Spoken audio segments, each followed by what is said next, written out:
A tale of revenge.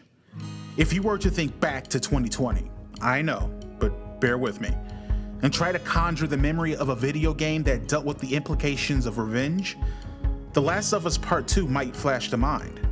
And how could it not? It was a critical darling, commercial success, and much like The Last Jedi, it was a lightning rod of controversy and discussion that usually isn't spent on what boils down to as an above-average product, at least in my humble opinion. No, the tale of revenge we'll explore is one that lacks pretentiousness, self-aggrandizing, and tired storytelling cliches presented as thought-provoking motifs of digital artistry. It is simple, it is fast, it is violent, and most importantly, fun. Let's talk about Bloodroots. Bloodroots is a fast-paced hack-and-slash platformer developed by Paper Cult, a small indie development studio based out of Montreal, Canada. This game represents their second product entry into the gaming world, with their first game, Fat Mask, receiving generally positive but sparse reception. Bloodroots is interesting yet familiar in many regards. The American spaghetti western serves as a clear inspiration for many of the artistic and soundtrack choices made for the game. The red from the trails of blood, whitish blue of the ice paths, and purplish hazes of storm-filled nights all come through vividly. The campfire, which serves as a loading screen and your base of operation where the spirits of your slain former gang members will eventually join you, also serves as an ode to the long-lost ways of the West. And though there are some guns presented in the game as weapons, they play no significant narrative role. In fact, far from it. However, for me, the thing that most immediately caught my attention, and I assume anyone else that has played this game, is the speed. This game is fast.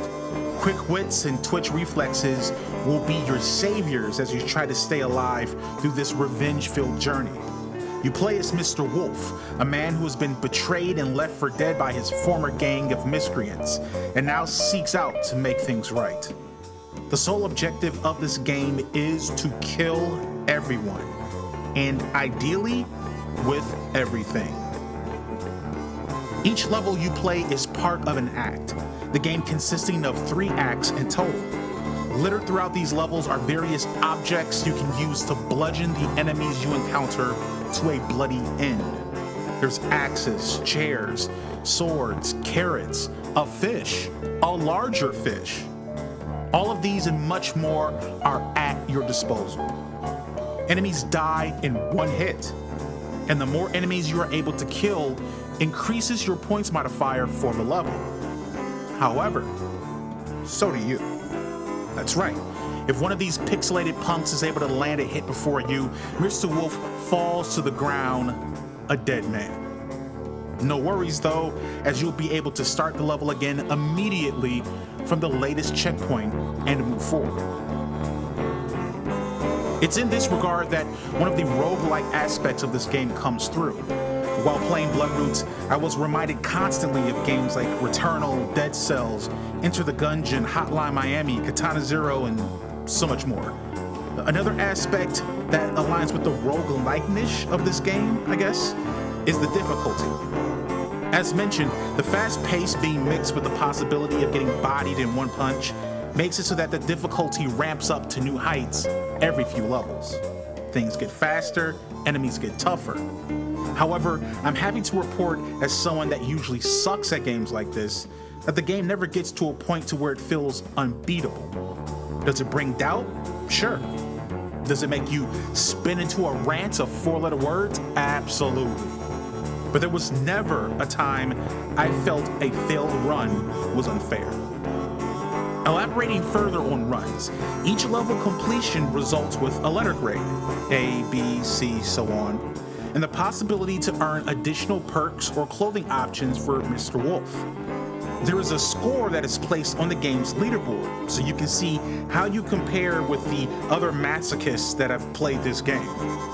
This is a nice way to not only provide clear information to the player as to how they have fared, but a way to promote friendly competition, so to speak. There were a few times where I went back and played additional runs of a level just to see if I could beat my old score or place higher on the leaderboard. Bloodroots is a game that from a genre and mechanics perspective doesn't really target me. However, Paper Cult's storytelling ability, gameplay implementation, as well as artistic and musical choices was able to take hold of me and kept me enraptured throughout my entire 6-hour plus playthrough. I recommend you give Bloodroots a try. It's a bloody good time.